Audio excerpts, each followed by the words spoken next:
finally, a source of raw, real, and honest information on healthcare issues that matter most.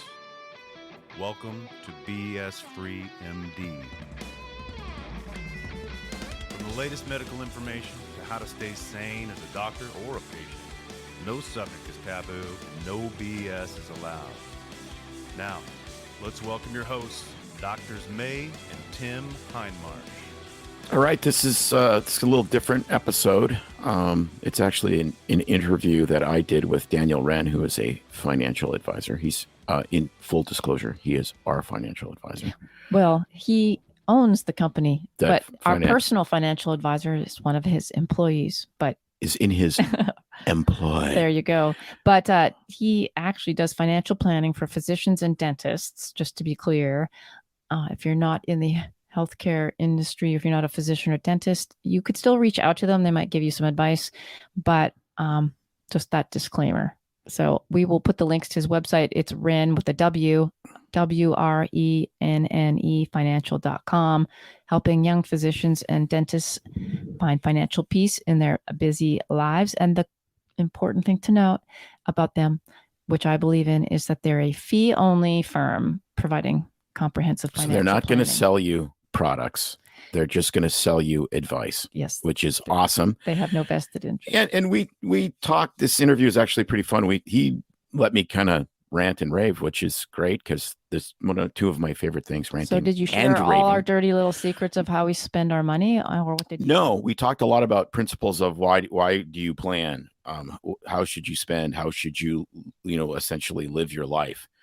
I throw a ton of water on fire, which is financial independence, retire early, which I think is completely stupid, especially for doctors. And we get into a lot of that kind of stuff and talk about how a lot of physicians feel trapped in their job because they have not taken care of business, literally business, which is very important. And it was fun. It was great. Really, really interesting guy. I think you will enjoy this. Perfect. And before we play that recording for you, our sponsor this week is New Leaf Hyperbarics and Wellness. They are located in Eugene, Oregon.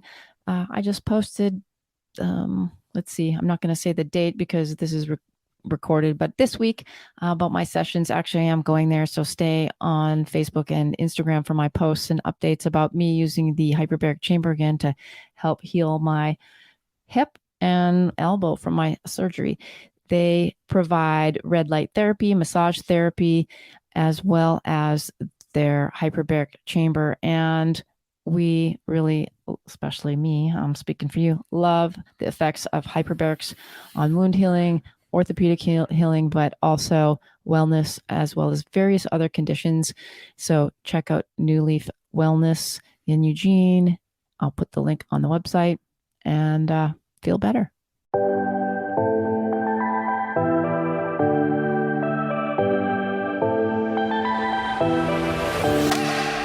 Welcome to Finance for Physicians, a show where we empower physicians like you to practice medicine the way you always dreamed you would. This podcast features doctors, physicians, and experts that share one main thing in common. We believe having control of our finances leads to having control of our lives. In a world where doctors' lives are often dictated by our needs to maximize income, pay back massive student loans, and buy homes, many of us give up reaching those goals. But it doesn't have to be this way. If you are ready to learn how financial wellness creates happier doctors and patients, then I'm your guy. I'm your host and financial expert, Daniel Wrenne. Let's get started. Tim, my man, what's up, dude? Well, the usual stuff. It never seems to change. And then at the same time, seems like everything's changing all at once. So there you go. Yeah. That's what's up. Well, I was expecting to also be with your lovely wife, and she's unfortunately experiencing a migraine, so I understand her not being available. But on the other hand, this should be kind of exciting because one thing you'll learn about Tim is he's unfiltered, which is great. And especially, I think with May not around, could get a little off the rails, which should be exciting, right? Absolutely. All we need is the whiskey and bong hit like Joe Rogan, and we can really see where this goes, right? Yeah. Well, I know we got lots to talk about, and I'm excited to kind of dig into some of the challenges we're experiencing in the healthcare world and some of your experiences going through that and kind of like going this entrepreneurship direction, which is, there's a lot of cool stuff out there in that world. But maybe before we jump into that, I would love it if you could kind of give everyone a little bit of background on like your story and kind of how you got to where you are today. Okay, so graduated from medical school in 1992 in Canada, at the University of Saskatchewan, up in the absolutely flat, freezing cold prairies. It's where I grew up. That's where my family was from. Always loved skiing. Did a ton of traveling for that and windsurfing. Loved all that outdoorsy stuff. I'd lived in Whistler in one of my kind of gap years and really wanted to live in the Northwest. Had a job offer in one of the small ski towns in Canada, and that all blew up because the Canadian government decided that you could only get a billing number to bill the government for your services if you had graduated from that province's medical school or done a residency there. So we're like, this is crazy. Meanwhile, somebody just randomly calls us from Oregon and says, hey, do you want to come down to the United States? And we're like, yeah, we'll do whatever. Like, we don't care. We have nothing encumbering, no kids at the time. I loved the Columbia River Gorge. Had spent tons of summers there. We're like, let's go. We're, an hour and a half from the coast, about an hour and a half from Bend, and a couple hours from the gorge. So it was like perfect from a recreational perspective. It was small town medicine, which is what we wanted. So I did obstetrics in my family practice for 12 years. We did death investigations, worked in the ICU, did hospital medicine, did absolutely the whole gamut, and just learned a lot of medicine. And then switched over to urgent care about 10 years ago. Meanwhile, during this entire time, I'd been working for the insurance company side of the business that we worked for. It ended up being about $1 billion a year multi-specialty healthcare system with a bunch of rural hospitals. So I got a kind of an inside look on some of the administrative side, done that work as well. And then we just kind of got entirely burned out on the corporate model. And I'm mostly retired, and I am working 3/4 time at a small private clinic in the town that we live in, which has been really quite rewarding. And we're doing the podcast thing, which hopefully we can continue to grow that and make that a more soluble business, shall we say. So that's the very small, elevator speech as far as where we came from and kind of where we are now. Yeah. So the system of medicine, I know we talked at length about it, kind of was a big reason for pushing you guys this direction. I loved your analogy about the practice of medicine and dog poo tennis. Is that what you call it? Oh, yes. That was a long time ago when I did that one. I would love it if you could talk about playing dog poo tennis in the practice of medicine. Okay. So take, for instance, you are a highly trained tennis athlete. You played in high school, you played when you were a kid, and you just love playing tennis. And then the rules of the game continue to slowly change. So your passion and your skill set is, you have a tennis ball, you have a tennis racket, regulation field or court rather. And then somebody just slowly starts to smear, like all the people in the surrounding area bring their dogs, and their dogs start pooping on the tennis court. So initially it's irritating. It's like, you step in it once in a while, you're like, this is ridiculous. Like, we got to get a bigger fence around here. We're going to put locks on the door. And then eventually the entire court is just smeared in a thin 2.5-inch veneer of dog poop. So every time you go to run to hit the ball, you're sliding in it, and then you're smacking the ball and it's like hitting you in the face. And all that you're experiencing is essentially this bathing in dog poo. And that's exactly how I see what's happening in medicine. Like, you take these very bright, highly trained people that really do want to care for people and they want to practice medicine.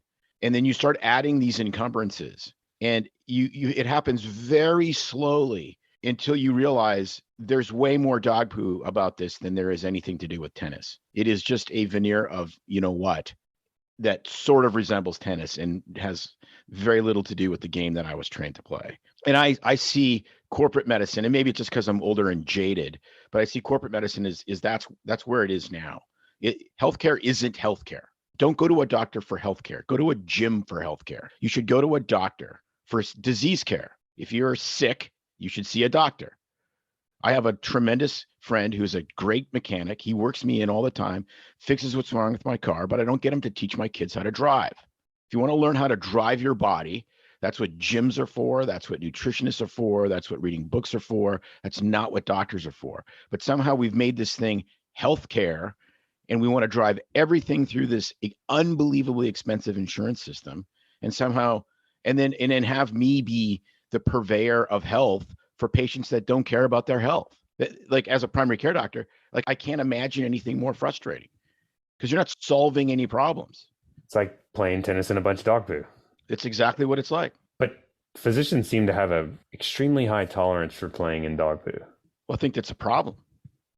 I think it's a problem. I remember one time I got in this confrontation with one of my colleagues, and I felt really bad. And I asked my wife about it, and she says, well, your problem wasn't that you got in a confrontation. Your problem is that your fuse is too long. And if you would have just dealt with, was that my fuse is too long. Oh, if you would have dealt with it, if you would have not let things build up, then it never blows up. If you maintain it, you don't need a new engine if you change your oil every 5,000 miles. I think that, medical training really does warp people into putting up with a lot of stuff you'd never put up with normally. And I think I think it's good and bad, right? Because like the military, like, you got to put up with stuff that's really, really difficult, and you have to do it in a professional manner so you can maintain your skill set.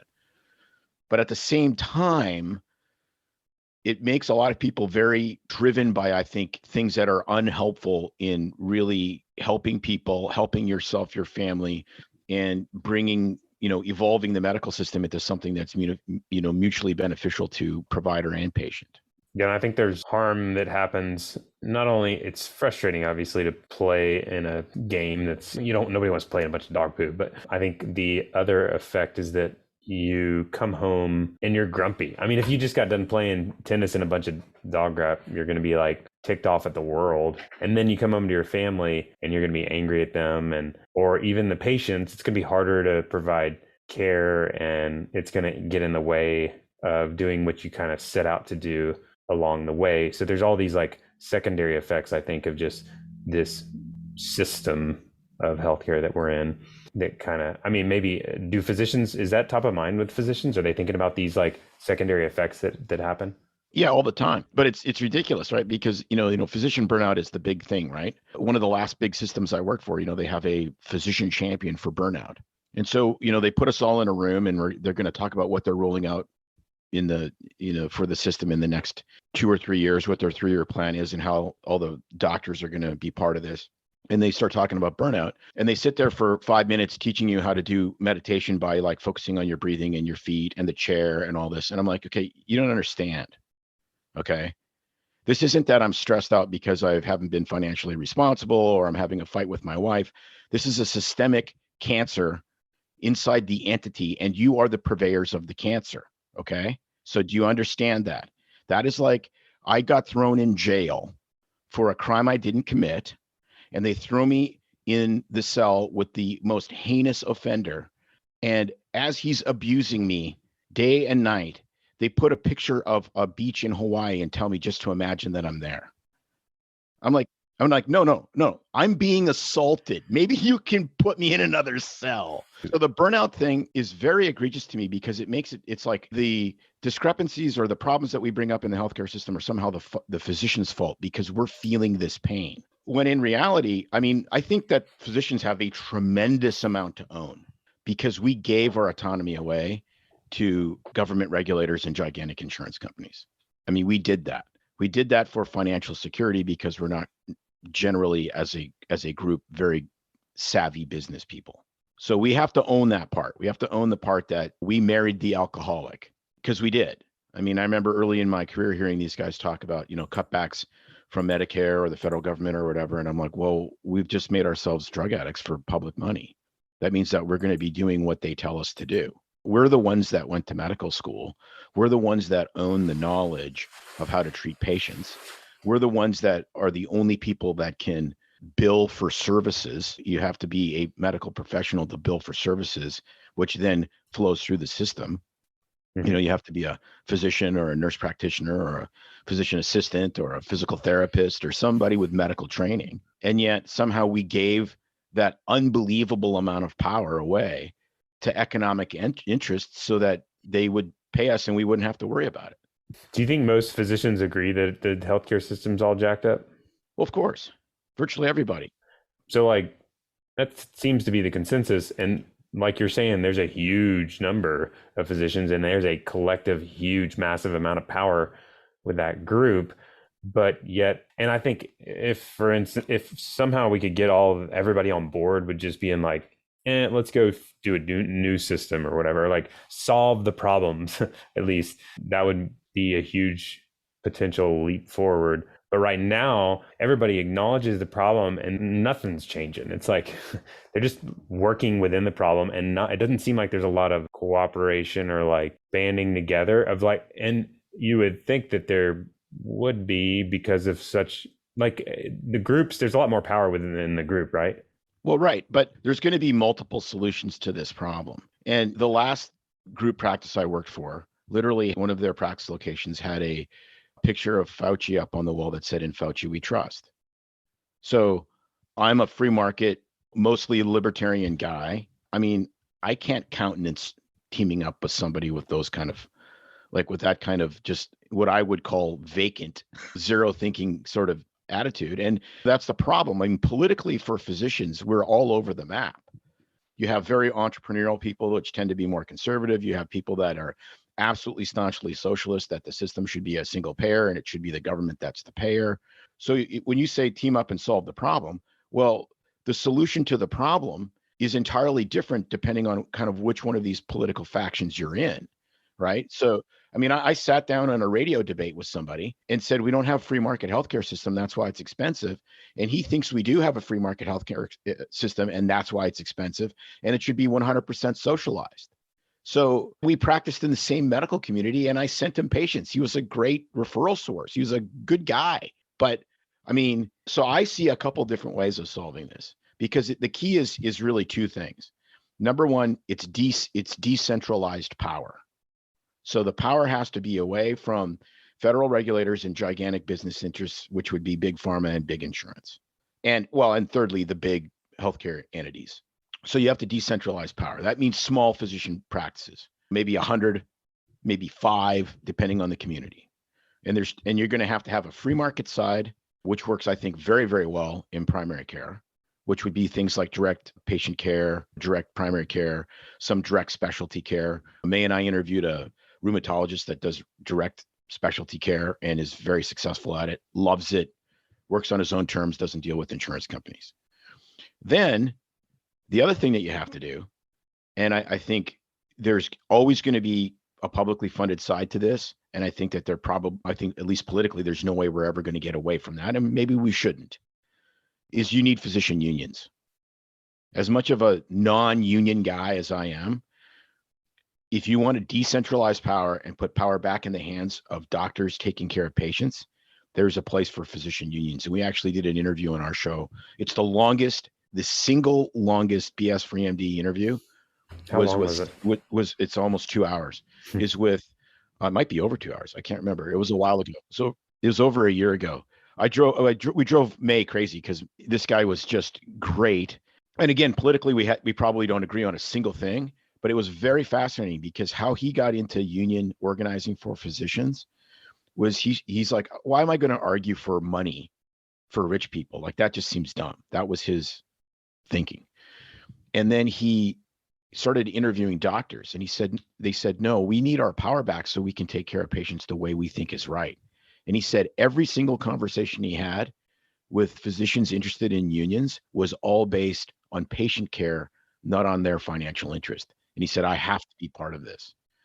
And it was really, really interesting to listen to. And I don't think it's the solution, but I think it's a part of the solution of decentralizing power from these incredibly wealthy, powerful interests and putting it back in the hands where I think it's better served, at least for the patient, which is in the hands of the doctor, where ultimately my boss should be the patient, not the insurance company and not the government.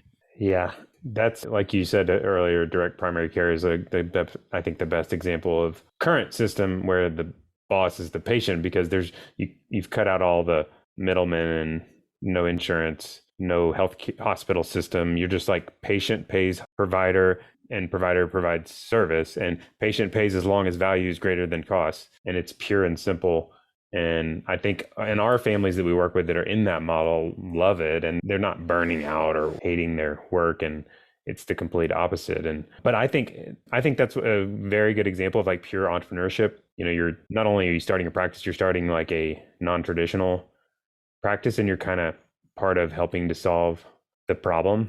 I think there's even other flavors of entrepreneurship that even what you all are doing is like you're starting a podcast and you're kind of talking about some of these issues and trying to work through potential solutions to them. My opinion, I'm curious to hear your thoughts on this. My opinion is that I think entrepreneurship is one of the best possible ways for physicians to like have an impact on the problem. It gets them into this like problem solving sort of situation, as opposed to now in the current healthcare system, they know the problems, but like there's no solutions. Like that's unacceptable to talk about the solution. Things don't get solved. It just kind of stays how it is. And they're kind of a cog in the wheel. But when you start talking about like, I'm starting a business or I'm creating a new thing that nobody has, like you were saying, rheumatology direct care, right? Is that what you said you interviewed somebody on? That's super interesting to me. That's like a new thing. I didn't even know it existed. Yeah, Michael Yu. He has, I'm not sure if he takes it. I think he's completely out of any insurance. Great guy, California. You can see him wherever he's licensed. He's got licenses in a whole bunch of states. And then it costs X for a new patient visit. It costs Y for a follow-up visit. He can prescribe medications, obviously, because he's licensed in a bunch of states. It's the perfect kind of specialty practice for, telemedicine. And it really... But there's lots. I mean, like psychiatry, you could do that way. The coaching world has exploded. I mean, May and I kind of mock it because now everyone's a coach, right? And so, but at the same time, we've kind of toyed with this concept of doctors are for sick people. Like I really believe Jesus was right when he says only sick people need a doctor. I mean, that's and it's really the key. This idea that you go to a doctor for health coaching is a very expensive solution for a relatively inexpensive problem. It's like I have switched over. I love building cars. I have switched over to electric impact tools because they are just unbelievably great, very powerful. So if I take my new favorite Milwaukee fuel impact wrench that can almost turn the earth and use it as a hammer, I destroy the tool because it's not intended for that. A hammer is used as a hammer. That's what it's for. And so talking to somebody about the fact that they should quit smoking or that they need to eat a certain diet and exercise a certain amount should not be done by somebody that spends at least 10, if not 14 years to train as a physician. You want me to solve complex problems based on disease, not be a lifestyle coach. I mean, otherwise I'll just get rid of my medical license. And May and I are considering this too, just not having a license, not having any encumbrances of medicine, and then just being a lifestyle coach. I mean, I've done it for 30 years. I might as well just do it for cash, and I can do it online and I can do it across the border. All my Canadian friends can do it. I mean, and it just seems so silly. Like we're counseling, we're getting paid for metrics in primary care based on asking people how many beers they drink. I get it. Alcoholism is a real big problem, but you're burning resource of the brightest, most expensive resource you have. There's other ways to do that. That's far more efficient and way less expensive. Yeah, I think there's all these solutions though out there. And I think we could go on and on. I have ideas of possible solutions and ways to kind of, even an individual like you or someone listening could kind of start to make headway on solving some of these issues, or maybe if you're younger, like avoiding them as you go into practice. But it's kind of scary and goes against the grain of things. Like I think in training, it's like this assumption that you're going to go work for a system and do the thing and whatnot. And it's kind of scary to go against the grain of things. But I think that is where it's at. Like that's where when you're in a environment that's like just jacked up, toxic work environment, and you continue working in that, that is going to ruin you. You all, when we were talking before, you talked about the Bible verse from Matthew. Which one was it about? Selling your soul? Oh, it's what is it worth it if a man inherits the entire earth and forfeits his soul? And the last corporate job that we had, we really recognized the fact that that is 100% the truth. Like if you are trading your soul for money, it's never going to be a fair trade. And there's no amount of money that you can buy back your soul with. And I believe that's 100% true. Like it really is.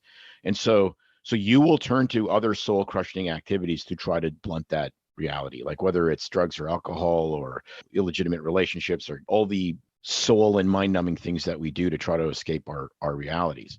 But it's scary. Like I get it. Like we educate people, they graduate. You would know this more intimately than me being in the financial services side of things. You know, they graduate with $250,000 or $450,000 worth of debt. They could start their own business, which is going to cost them more money. They can build up a practice, which is going to take time.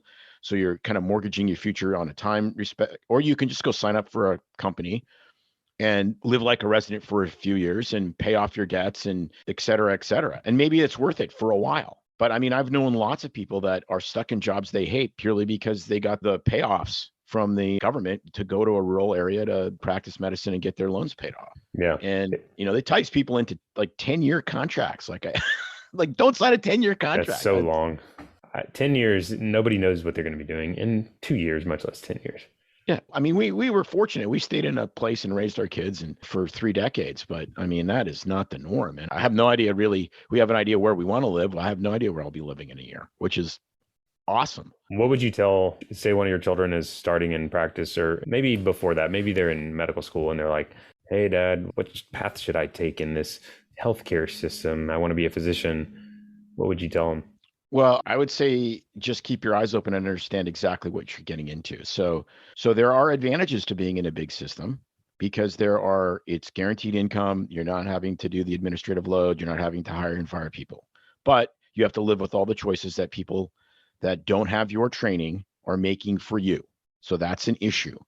But if you own that and recognize it, you know, maybe you do it for a few years and then you start your own business, or you start, you know, I think the guys that go straight into like I'm a primary care doctor, so direct primary care, I think they're very, very happy and they're very deliberate in what they're doing. But I also understand it's very difficult to do that based on the financial structure of medical training and trying to get paid back quickly. So I recognize that. But I would always have the biggest thing I would tell them, which is totally different than what we did, is I would be developing side gigs the second I started practice and recognizing that your value as a physician goes way beyond seeing patients. And that took me a really, really long time to recognize. Can you talk about some like examples of what that might look like? Okay, so I started into the kind of insurance company administrative side of my job quite early. I had worked for maybe 10 years, maybe not even. And I did it honestly because at that point I was riding a lot of dirt bikes and doing a lot of skydiving, and I wanted to be able to have a job I could do from a wheelchair. So I could read charts from a wheelchair. Yeah. So sounds kind of bleak, but there's disability insurance, but it's nice to continue working when you're 35 years old and, you know, screwed yourself up on a motorcycle. So that part I kind of recognized, but it was still very narrow in medicine. What we've realized in just the last 2.5 years of doing the podcast is there is a gazillion other things that you can do that bring a tremendous amount of value to people. And honestly, once you build up a huge repertoire of experience, I think that I don't know if it's just maybe I'm blind or arrogant or dumb, or I hope I'm correct. But like I had this discussion yesterday with my wife, and I just said, you know, I think what we can bring to the table of value now, communicating our experiences to people, is far more valuable than we could contribute just seeing one patient at a time. It's kind of bold, but I really believe that. And you kind of have to have that sort of self-belief. And medical training has a way of pounding out a lot of self-belief. There's a lot of that soul crushing. And I think one more thing I'd say in doctors for my entire career, and this goes back to the early 90s when things were very different than they are now. Physicians, especially as the newer generation has come, are primarily driven emotionally by fear. And that's a really, really bad way to live your life. Do not be driven by fear. Fear that they're not going to pay their debts off. Fear that they're going to harm a patient. Fear that they're going to get sued. Fear that they're not going to fit in because they have different views on whatever it may be. fear that they're going to have a license issue, like all of this stuff. And you cannot live like that. Yeah, we interviewed Jordan Grummett, Doc G, a while back, and he's a hospice physician. I don't know if you know of him, but he had a ton of experienced people late stage of their life. And, one of the biggest regrets he saw was that they regretted not leaning into their fears and like facing them and basically like doing it anyway. People just kind of get paralyzed by fear. And then they get old and they're like, man, I wish I'd done XYZ. It's not a good way to live, and you end up regretting it. Yeah, that's where we're living right now. We're like, we're young and healthy enough that we can kind of lean into what we think we should do now. Most of our medical practice, and I'm speaking mostly for myself, was great. I mean, it was awesome. I was a small town guy, delivered tons of families, took care of families through the entire, exactly what I had wanted to do. And then it got weird, and we stayed a little bit too long. Like, I think a lot of people do that, but I think we're trying to just sort of sell most of what we own and get the courage to just do what we really feel like we should do, which is try to communicate our hearts and our passions and interview some really, really cool people. Mm-hmm. Jeff is asking about what is the story you told him about Cleveland shocks? Oh, yeah. Okay, yeah. All right. So we have an idea percolating for another show we want to do where we drive across the country in a motorhome and explore medical history. So there was a guy named Dr. Beck, and he's the first person to successfully defibrillate anybody. So he worked in Cleveland. I'm not sure if this predated the Cleveland Clinic or not. It was in like the late 1940s. And he was doing open heart procedure, and the kid arrests. And so he's doing like internal cardiac massage. Like he's literally has his hand on this guy's heart, this 14-year-old, pumping blood to his brain. And he says to one of the assistants, go down to the lab across the street, and I got this thing made of like spoons and a big coil, and bring it back here. So they wheel this defibrillator in there, and it literally is using like wooden spoons as the insulators and some weird capacitance thing that he figured out by reading these studies from some guy, I think in Sweden. And he sparks this kid with this defibrillator, and nothing happens. He does it the second time. The kid comes back to life. They finish the surgery, and he lives like a normal lifespan.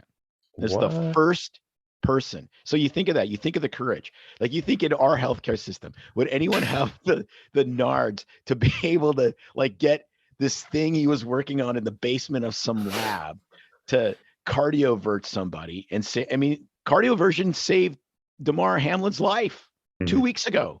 That's was crazy. It. That's where it came from.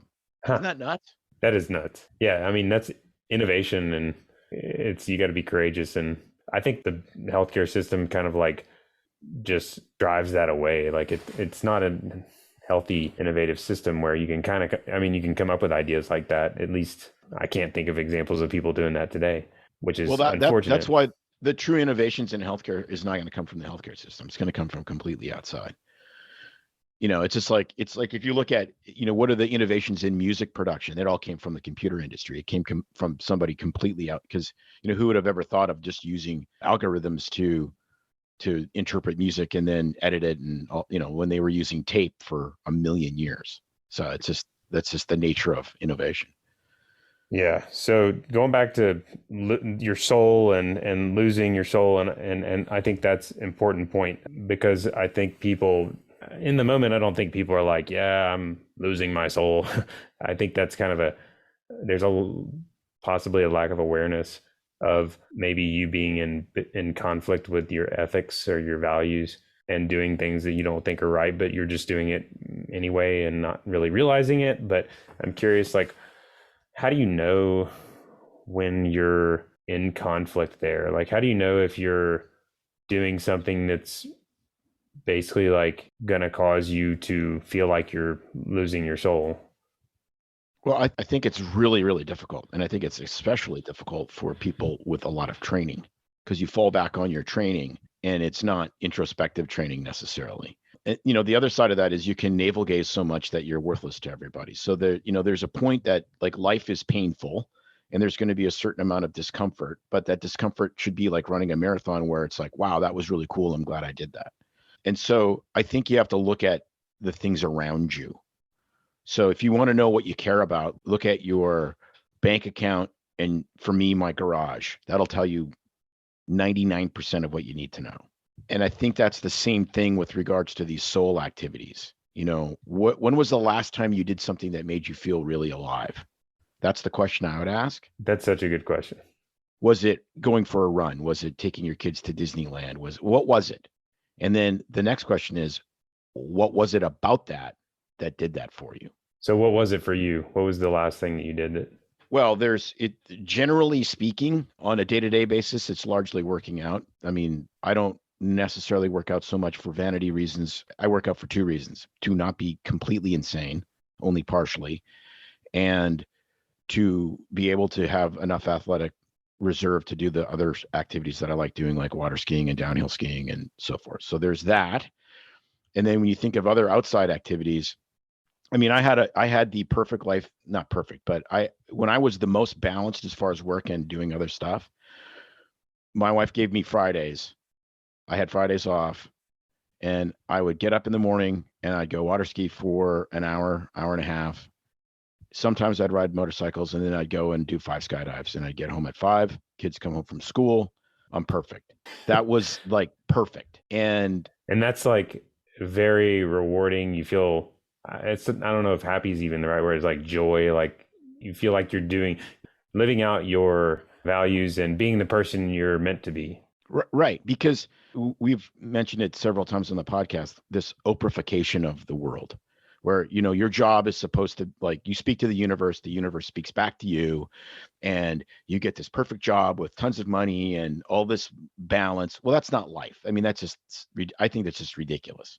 Because if that's the case, lots of people, as I say, somewhat crassly, a lot of people have spoken to the universe, and the universe said, you're a dick. So sorry, but it doesn't work out for everybody. So jobs are unpleasant, but they shouldn't be primarily unpleasant. I mean, practicing medicine is a massive privilege and should be seen as a privilege, and it should be rewarding. It doesn't mean every day is rewarding or every patient encounter is rewarding. Of course it's not. But in the totality, it should be rewarding. You're giving your knowledge to people, you're helping people, you're being compensated fairly for it. That's a rewarding job. When it's not rewarding anymore, it's because of other factors. And I've said this, I don't know how many times. Hard work does not burn a single person out. Meaningless work burns people out. What's burning out doctors is meaningless work. My friend that owns the business I work at, he works harder than he's ever worked in his life because he owns a business. But nothing he does is meaningless. It's incredibly taxing. It's not meaningless.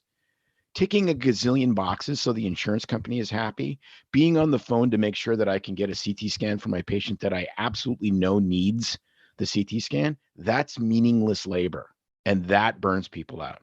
If you made that go away, people would be happy as heck working for gigantic.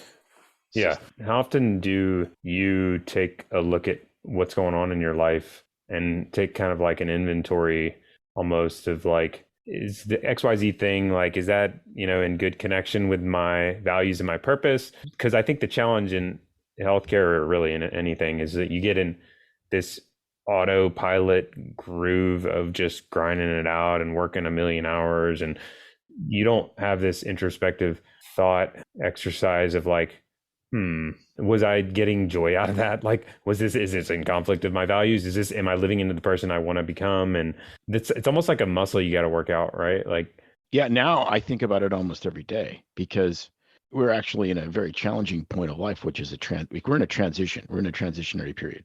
And so it's interesting talking to people that are younger than me that are kind of in the middle of raising families and whatnot. It's like, wow, that's really exciting. Well, it's kind of exciting, but it's really quite terrifying, because you saved money, now you're spending it, and you're earning less. And, we're trying to develop this property that we have and then sell it, which is a huge challenge because there's always a million factors that you can't predict. And I nailed it last night. And I think that this is the key. I said to May, I'm like, why is this so distressing to us? Like we can solve these problems. It's not the end of the world. And it's because we're doctors and we're used to solving problems and having control over situations. And you get into a situation you don't have control in, and it's unbelievably uncomfortable. Mm-hmm. And that's good discomfort.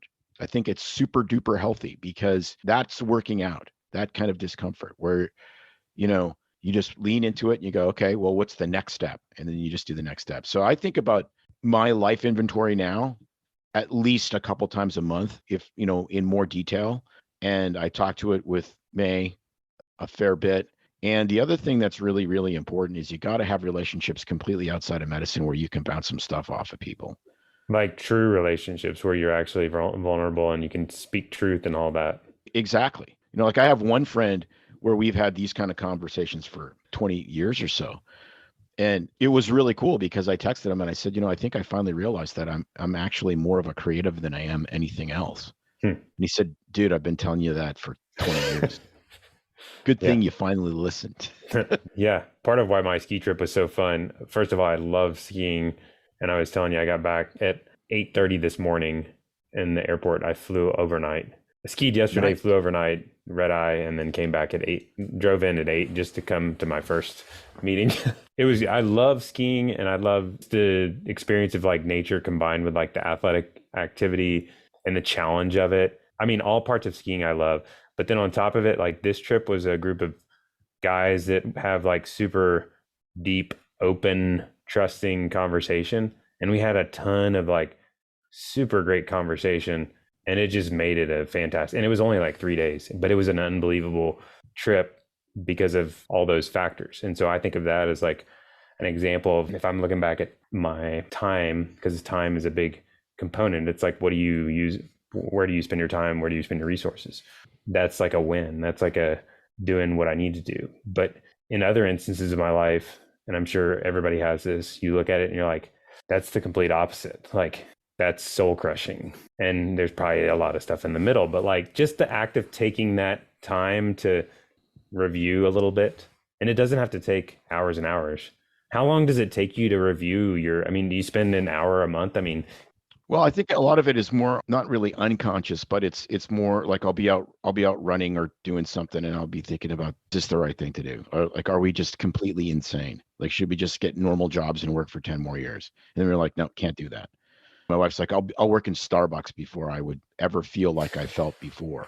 Like, I don't want to sound too flippant about this stuff because I understand at the beginning of your career, it's different than at the end of your career. At least it should be.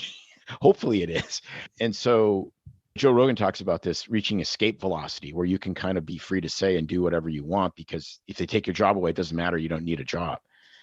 And we're not quite there yet, but we're closer. But I can't imagine the stresses when you bought the car and you bought the Tesla and you got $400,000 in debt and you have to keep your foot to the floor 100% of the time. I think don't buy expensive stuff in your first 3 to 5 years of practice would be another piece of advice, which I didn't do. I'm giving you advice of failures that we made. Failing forward.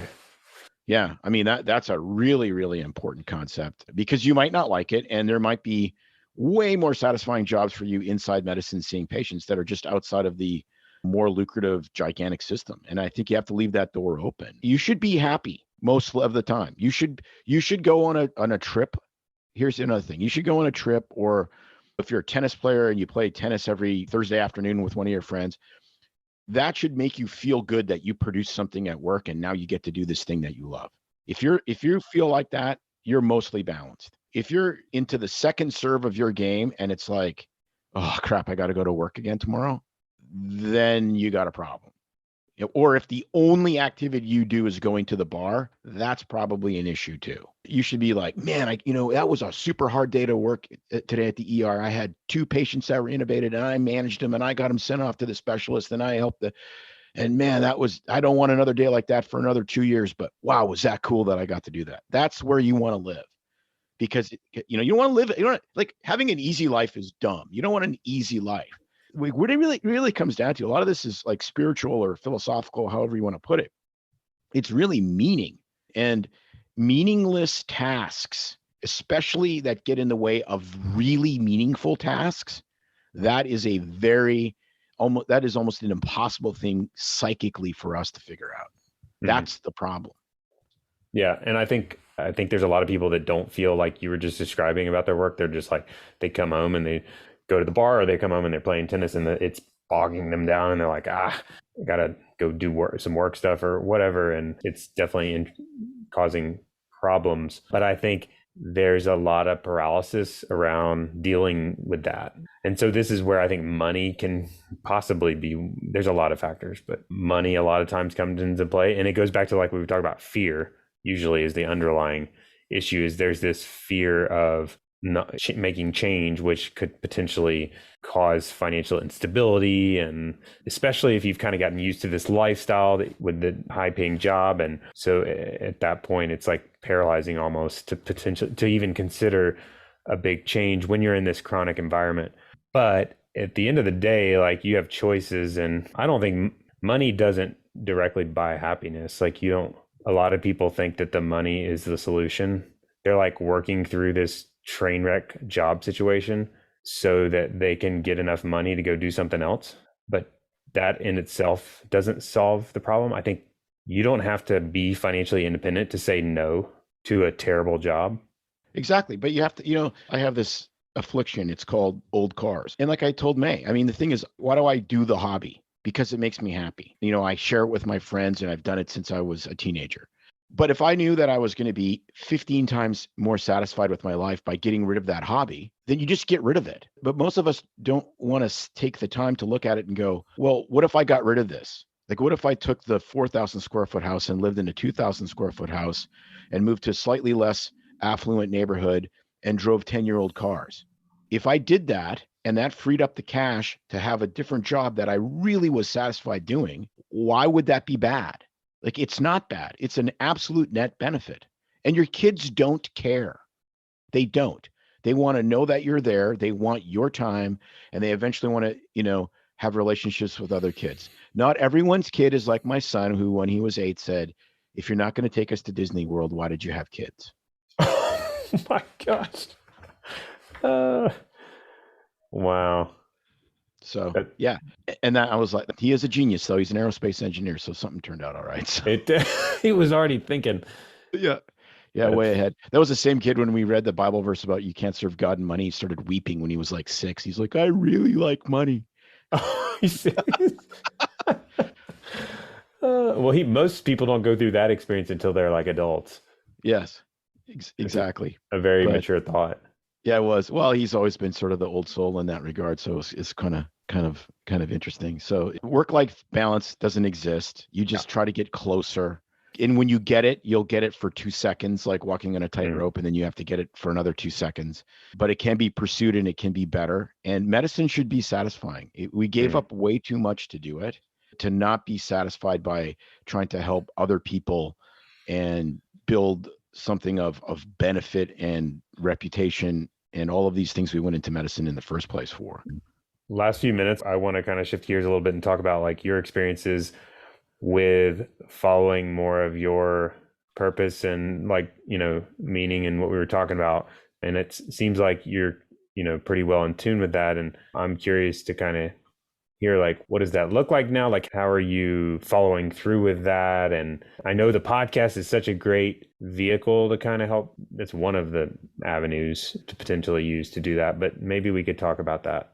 Yeah. So there's really 2 things for me personally. One was helping one of our former residents establish a clinic in a town where, we have a fair bit of, I guess I'd say, political or at least reputation capital. Patients like us, they've seen us. I delivered tons of them. I'd be delivering the kids I delivered now if I was still doing obstetrics. So we did that. And then we did something very interesting. We started hiring people well within the guidelines of the law, but we didn't have vaccine mandates in our clinic. So when we started up in September of 2021, we could hire a whole bunch of people that wanted to opt out of that. So that was easy. So it was quite easy to find good people, actually. And then we started treating COVID. We just said, we don't care if you're sick, we're just going to treat you. So we managed to get our hands on a ton of monoclonal antibodies. The Oregon Health Authority was actually really generous with that. We just asked and they said yes.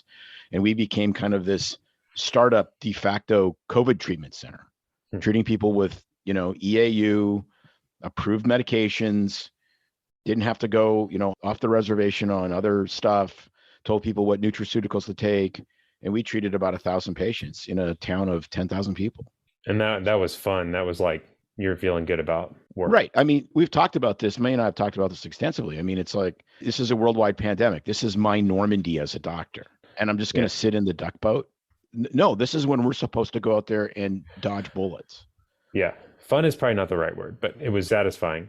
doing Imagine. good work. I mean, like hard work, doing good work, feeling good, sleeping good at night.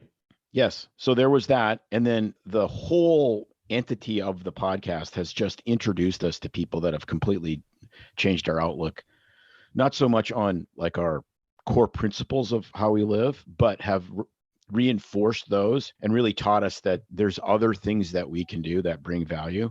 Because that's the hardest part now is we're at the stage, we've done this for a couple of years. We have a body of work.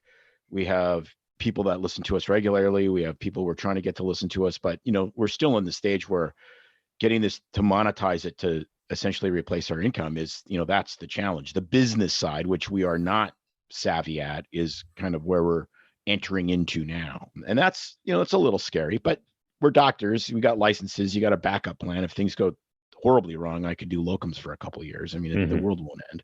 That's good scary though. That's like leaning into your fear of, but you kind of know deep down it's probably the right thing to do, but you're like, it's also a little scary.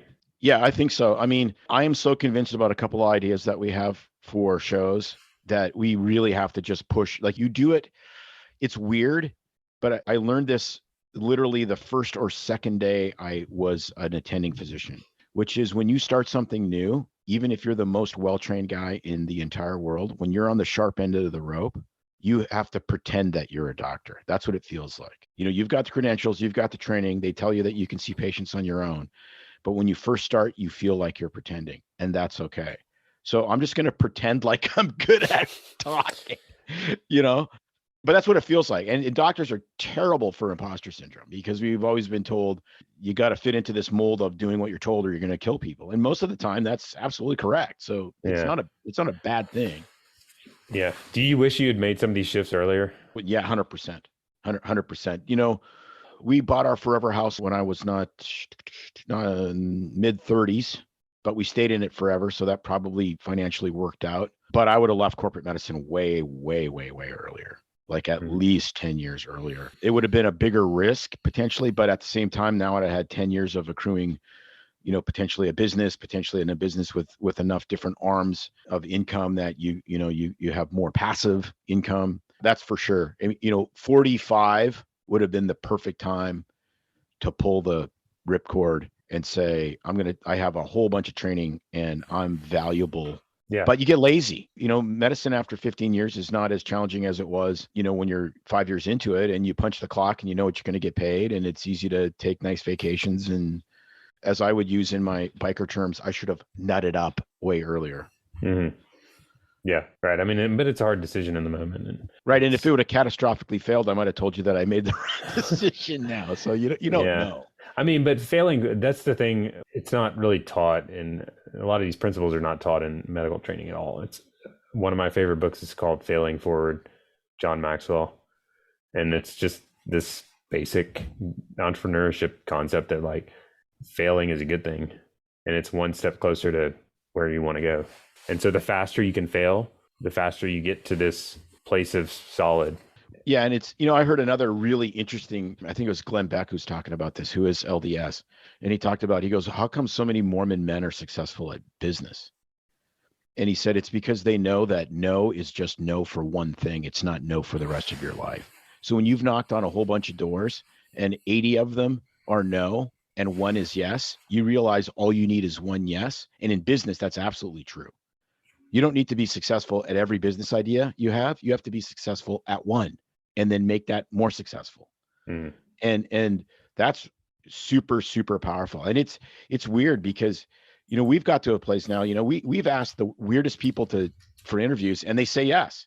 And some of them just ghost you. And we're like, oh, whatever. We don't care. It doesn't matter. You ask, they say no. It's no reflection on me. Right. Yeah. That's a good spot to be. Yeah. So your podcast, BS Free MD, any other places people can find you or? Yes. Instagram. We do a little bit on Facebook, really no Twitter stuff per se. Instagram, if you want to see more of the wacky side, please follow us on Instagram. It's just BS Free MD. You'll be able to find it really easily at Instagram. There's some very interesting videos on there. Yeah. Yeah. Definitely check out the podcast too. They have a great podcast. I've listened to multiple episodes and I've shared them with multiple people because you have it's unfiltered. So it's hard to get, everybody's so careful about what they say, but you guys like speak truthfully. You don't hold back stuff, which is really nice because you can get like the full story on things. So that's what's great about y'all's podcast. And I would definitely check it out if y'all haven't checked it out already. Yeah, we would absolutely appreciate that. And if any of you have ideas or questions for guests, we have a website, bs3md.com. There's a portal there to email us. And yeah, we're always open. We've interviewed top field dragster champion who had all sorts of medical problems. Eddie Braun, who was a Hollywood stuntman that recreated Evel Knievel's jump over Snake River Canyon, but actually succeeded. Peter McCullough a couple times. It's just been really, really fun. And we've made a bunch of friends. We travel around now and go meet people just because we talk to them on a podcast. It's fun. Well, Tim, I appreciate it. Tell May we hope she feels better, and hopefully that migraine's short-lived, and good luck with the surgery tomorrow too. You bet. Thank you so much. That was awesome. Thanks, Tim. You've been listening to Finance for Physicians. To make sure that you never miss an episode, subscribe to our show in your favorite podcast player. On this show, we believe that when you prioritize your finances, you take better care of yourself, have more fulfilling relationships with your families, and most importantly, provide higher quality care for your patients. If you feel this way too and want to learn more, then make sure to join our community. Follow the Finance for Physicians Facebook group for bonus content and sneak peeks on next week's episode. Thanks for listening.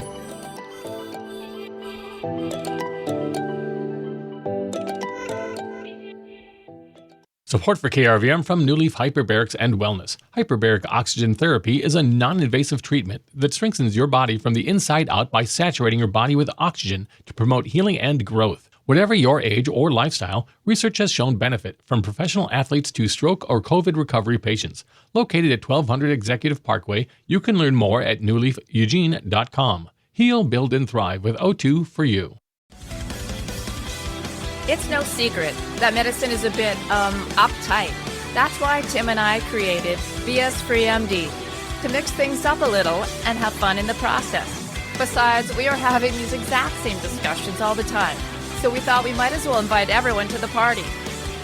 If you really like us, you can get plenty more, and maybe see one of Tim's cool tattoos on our Instagram or Facebook pages at BS Free MD. See you next time.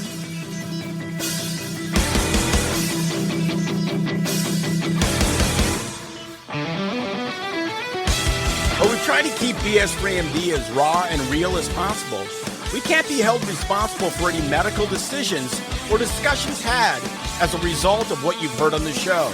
We know, bummer. But the truth is, we really do care about your questions. So feel free to reach out to us by email at doc@bsfreemd.com.